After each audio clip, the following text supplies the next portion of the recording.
No, but seriously, I'm hungry now. This book just made me hungry. Hi guys, it's April, and I'm going to do this review the same way I do all of my other reviews. I'm going to have the non-spoilery section up front, followed by the spoiled filled dump afterwards, in case you don't want to spoil yourself. But of course, I'm not going to judge you, so if you want to stay for the whole thing, stay for the whole thing. So, A Pho Love Story by Lone Lee. This is the story of two teens, Bao and Lin, who are both children of immigrant Vietnamese.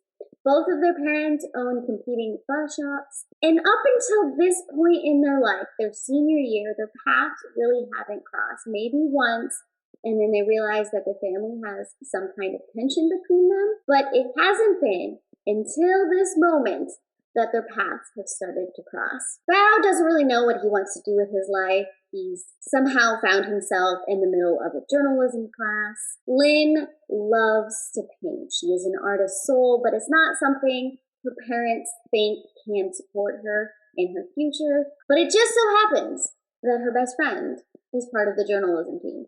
So somehow the two of them get roped together into doing some articles about local restaurants. This book has the wonderful ability of making me hungry for all kinds of different food.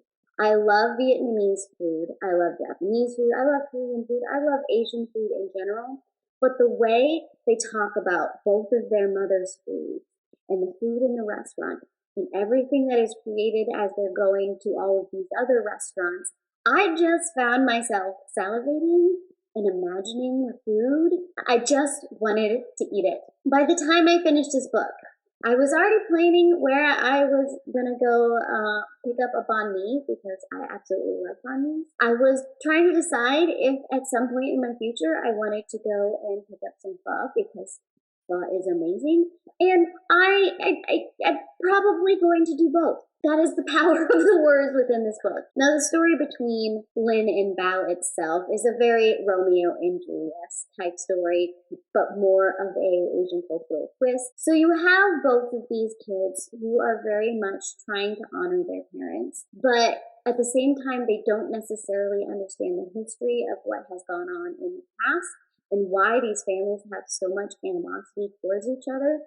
So part of the story is them digging into what has happened in the past, and that is probably my favorite part of this whole story, besides the fact that Lin is this adorable artist and food, just food in general. It all seems to tie together in this very quick and wonderful read. This is one of those books you want to pick up in the middle of summer because you want that yummy, entertaining romance.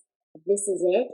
I loved it so very much. There are points in the story where the characters do become very much teen selves. They have moments that you just want to shake them because, communication, don't just shut people out. This isn't going to work. But at the same time, just taking a peek into the dynamics of a Vietnamese family, especially Vietnamese immigrants, and trying to settle within the United States, and then just two teens just trying to find themselves within being Vietnamese and American, and what all of that means. So I highly enjoyed this read. I highly recommend it for anyone who likes a Romeo and Juliet kind of love story, and anybody who really loves Vietnamese food or just wants to learn about the Vietnamese culture.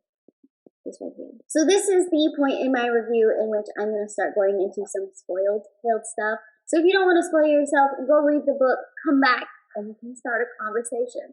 Otherwise, I'm just going to jump right into it. I don't honestly have a lot of spoiler-filled thoughts that I need to get out in this story, other than the fact that I think where it hit me the most in this book, that these are teens, and they aren't the cleanest of people, was when Lin just straight up ghosted poor Bao because she didn't want to deal with everything that was going down. The fact that her mother was no longer talking to her, the fact that she didn't see a way out of this very uncomfortable situation. So she ran, honestly. She ran. And part of me understands that response, But the other part of me is like, dude, this guy is dealing with the exact same stuff as you. So maybe you could kind of possibly help each other through all of this.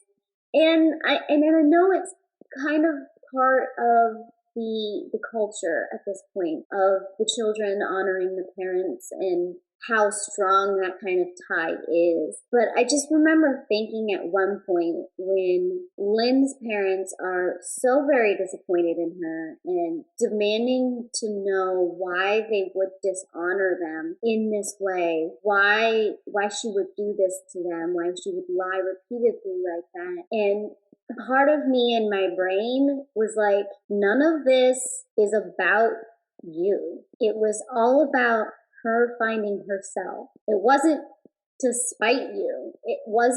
She wasn't even thinking about you in that moment.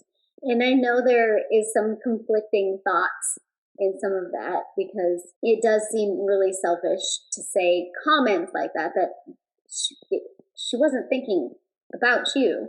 She was finding herself. She was exploring who she was and finding where she could go. There was just a whole bunch of this other crud that you never explained to her, but expected her to fully understand and honor and respect some decisions that didn't seem like they were coming from a good place. Especially Bao's mom and how she interacted with the other family and what she did to the other family. And a lot of this, of course, stemmed from a misunderstanding in the past that led to Bao's uncle's death.